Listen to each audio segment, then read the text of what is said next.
તો વાઘની પજવણી કરવી યુવકને ભારે પડી છે। યુવક પ્રેમિકાને ઇમ્પ્રેસ કરવા વાઘના પાંજરામાં ગયો। મૂળ યુપીનો અને રખિયાલમાં ભાડે રહેતો અરુણકુમાર પાસવાન નામનો યુવક કાંકરિયા ઝૂમાં રહેલ વાઘના પાંજરામાં જતો રહ્યો। પાંજરામાં રહેલ ઝાડ પર ચડીને અંદર ઘૂસી ગયો હતો। ઝાડ પર રહેલ યુવકનો પગ ખસી જતા પડતા પડતા બચ્યો હતો। ઝૂના સ્ટાફ દ્વારા તેને બહાર કાઢવામાં આવ્યો। 26 વર્ષીય અરુણકુમાર વિરુદ્ધ મણિનગર પોલીસ સ્ટેશનમાં નોંધાઈ છે ફરિયાદ। પોલીસે યુવક અરુણકુમારની ધરપકડ કરીને વધુ તપાસ શરૂ કરી છે।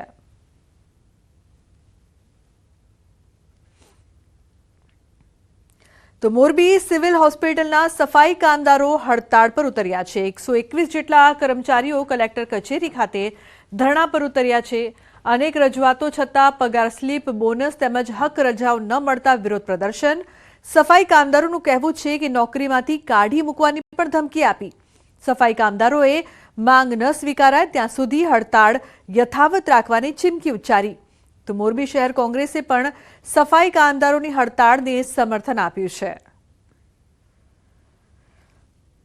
2024 થી પગાર સ્લીપ કે બોનસ કે હક રજા કોઈ આપ્યું નથી અને કોઈ વસ્તુની અમને માહિતી નથી। અને એવું કહેવામાં આવે છે કે તમને 5 જણાને નહીં, અમે જેટલા માણસો છીએ મજૂર એ બધાને એક સરખું વસ્તુ મળવું જોઈએ અને બાકી અમને એવી ધમકીથી લેટર આપે છે કે તમને નોકરીમાંથી કાઢી નાખશું। કર્મચારીઓને સાથે જે અન્યાય થયો છે એમને જે પગાર સ્લીપ આપવી જોઈએ પગાર સ્લીપ આપતા નથી। એમને જે રજા પગાર મળવો જોઈએ મળતો નથી। જો એ ખરેખર યોગ્ય પગાર કરતા હોય પ્રાઇવેટ કંપનીઓ વાળા તો એને ઈપીએફ ની જો પત્રક જે છે એ આપવું જોઈએ। એમને ડ્રેસિંગ એલાઉન્સ આપવું જોઈએ। ભાવનગર શહેરમાં ધોબી સોસાયટી થઈ બોર તળાવ બાલવાટિકા માટેનો રસ્તો પહોળો બનાવવાનો મામલો।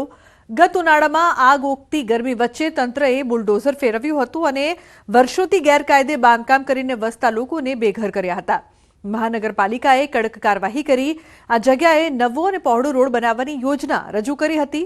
ડિમોલેશન પૂર્ણ થઈ ગયું અને તે માટે પર્યાપ્ત જગ્યા પણ મળી ગઈ, પરંતુ તંત્રએ આજ દિન સુધી રસ્તો બનાવ્યો નથી। રસ્તાના નામ પર માત્ર કપચી પાથરી દેવામાં આવી છે, ત્યારે બાકી રહેલા આ રોડનું કામ મહાનગરપાલિકા દ્વારા પૂર્ણ કરવામાં આવે તેવી લોકો માંગ કરી રહ્યા છે।